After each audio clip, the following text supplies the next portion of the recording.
전쟁과 평화, 행복과 불행, 삶과 죽음 등등 우리는 언제나 이것과 저것 사이에 샌드위치가 되어 살고 있습니다.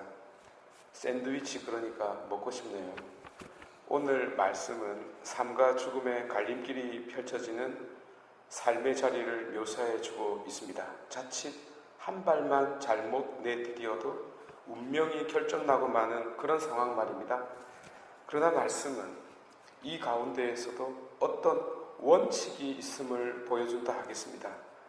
또한 이 원칙은 다른 곳이 아닌 바로 우리 인간 내면에 자리 잡고 있다는 것입니다. 인간에 대한 사랑과 인간에 대한 존엄성, 그리고 너에 대한 존중과 나에 대한 존중, 나아가 이 세상과 영원한 세상에 대한 존중하는 마음까지, 이 모든 것이 우리 안에 있음을 그래서 보아야 하겠습니다. BC 722년 북이스라엘을 멸망시키고 이스라엘 민족의 피를 이방인으로 더럽힌 아시리아는 약 100년 뒤 메대와 바빌론이 서로 힘을 합치자 그 위세가 꺾이기 시작합니다. BC 612년 수도 니느웨가 함락되고 시리아 하란에서 3년 동안 버티지만 BC 609년 역사의 뒤안길로 영원히 그 자취를 감추고 맙니다. 이런 결과가 나온 이유는 아시리아의 통치 방식이 참으로 잔인했기 때문이었습니다.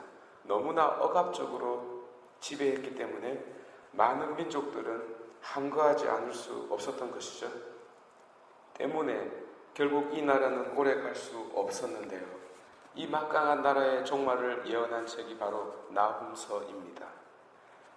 나훔은 예레미야, 우리가 가끔씩 힘들 때 이렇게 한숨을 쉬잖아요. 내가 전라도식으로 나가 하고 한숨을 쉬는 것이 나훔서입니다. 나훔은 예레미야와 동시대 사람인데요.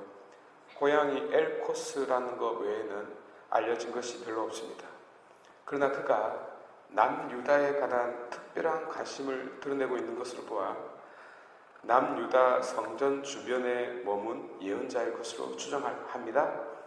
그는 예언서를 쓰고 난 다음에 사라졌기 때문에 어디로 갔는지 알 길이 없습니다. 다만 거제도 지세포 어디에 살고 있다는 소문만 들려올 뿐입니다. 혹시 여기 계시나요? 너무 더워서 시원하게 해드리고 싶어서 그랬습니다. 기억해 봐주세요. 위로라는 뜻의 그의 이름대로 그는 에집트에서 억압받아 울부짖었던 성조들처럼 아시리아의 온갖 만행으로 고통당하는 자기 민족을 위로하려 이 글을 쓰게 되었습니다. 그런데 두 사람 중에 한 사람을 위로한다는 것은 어떤 의미에서 다른 사람을 비난하는 모양새가 될 수 있습니다. 예컨대 2장 1절에서 나훔은 보라 기쁜 소식을 전하느니 평화를 알리는 이의 발이 산을 넘어온다. 유다야 추기를 지내고 서원을 지켜라. 불안당이 다시는 너를 넘나들지 못할 것이다. 그는 완전히 망하였다 라고 전하면서 피해자에게는 위로를, 가해자에게는 멸망의 신탁을 전합니다. 이 신탁은 좀 독특한데요. 예레미야가 남자의 해산이라는 화두로 상상 이상의 고통을 전했다면 나훔은 영화 한 편을 보여줍니다. 전쟁 영화 말입니다. 가장 잔혹했던 지옥에서 온 군대라고 불리던 칭기스칸의 부대가 마치 딥 임팩트 같은 효과를 보여준다라고나 할까요? 나훔은 생생한 현재 진행형으로 일어나는 결과를 시시각각 묘사하듯 보여줍니다. 3장 2절에서 5절이네요.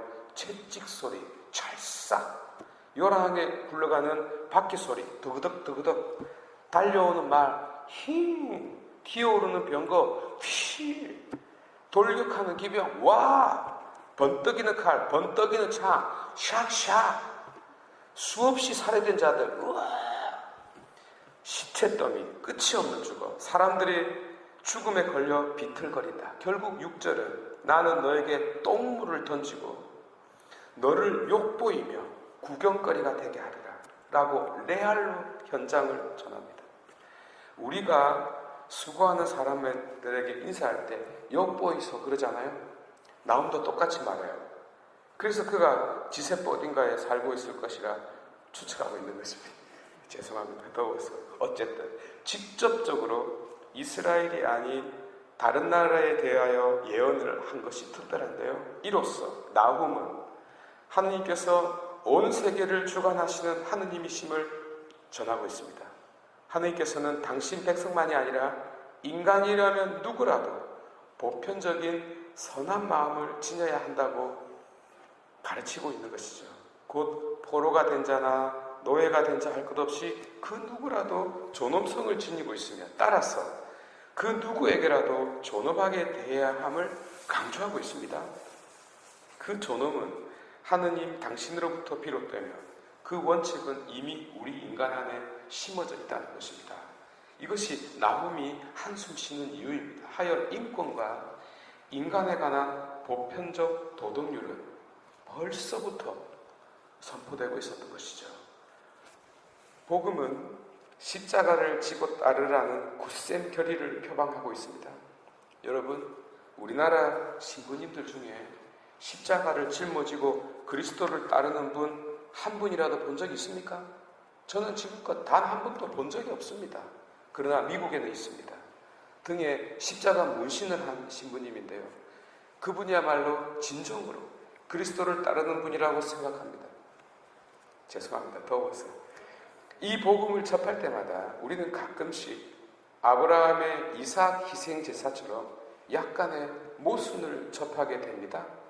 외아들을 통하여 후손을 약속했는데 그 아들을 제물로 바치면 어떻게 됩니까? 그 말씀대로 제물을 바치면 그 아들을 통한 후손은 없게 됩니다. 마찬가지로 자신을 버리고 어떻게 따를 수 있나요? 어쨌든 자신을 다 버린 자가 있다고 칩시다. 그런 그가 그리스도를 따를 때 따르고 있는 그 자는 누구인가요? 그는 자기 아닌가요? 고양이입니까? 야옹, 야옹. 죄송합니다. 더워서. 계속해서 자기 목숨을 잃는 자가 어떻게 목숨을 얻을 수 있습니까? 목숨을 잃는 자는 이삭처럼 죽은 자가 되고 마는데 어찌 목숨을 얻을까요? 그럼 정말 그리스도 때문에 목숨을 잃은 자가 있다고 칩시다. 다시 목숨을 얻은 바로 그 사람은 어디에 있습니까? 어디에 있죠? 여기에 있네요. 바로 제가 그 사람입니다. 죄송합니다. 더워서. 그러니까 상당한 모순을 겪게 됩니다. 죽는 사람은 결국 죽는 겁니다. 그가 어떻게 살고 있으며 어디에 살고 있다는 것이죠. 하여 이 말씀은 하나의 영적인 뜻이며 역설적 의미임을 알 수 있습니다. 이를 이해하기 위해서는 200년을 더 거슬러 올라가야 합니다. 이로부터 구원의 고통이라는 초대 교회의 개념이 비롯되었기 때문입니다.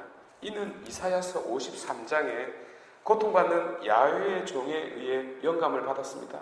실제로 BC 170년 셀레우쿠스 왕가는 정복지역 전부를 헬레니즘화하는 정책을 펼치죠.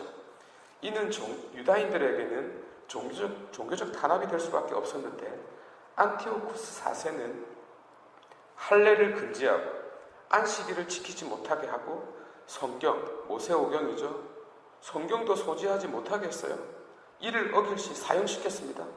더욱이 예루살렘 성전 안에 제우스 신을 모시고 성전을 더럽히고 돼지고기를 먹게 하고 율법을 무용지물로 만든 것은 유다인들의 격분을 불러일으키기에 충분했습니다. BC 167년 그래서 유다 지역의 작은 마을 모디인이라는 곳에서 저항운동이 일어납니다. 이 핵심에 하스몬 가문의 마타니아와 그의 5 아들이 있었어요.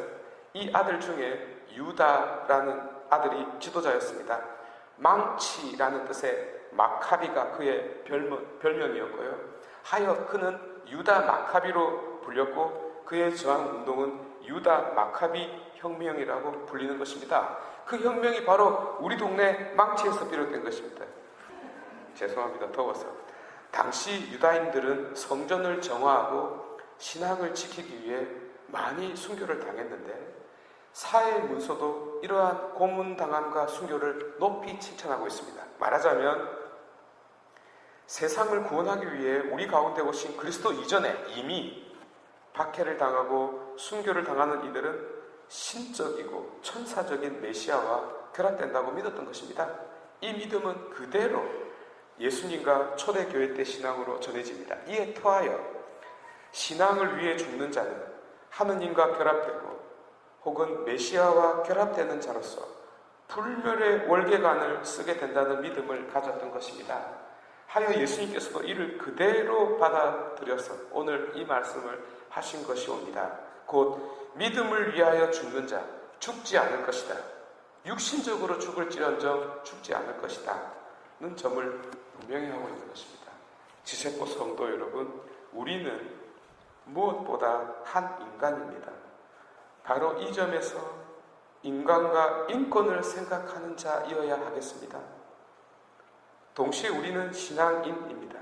바로 이 점에서 믿음의 우위성을 지켜내는 자이어야 하겠습니다. 바로 이것이 인간인 우리가, 신앙인인 우리가 가슴속에 간직해야 할 원칙이 아닌가 합니다.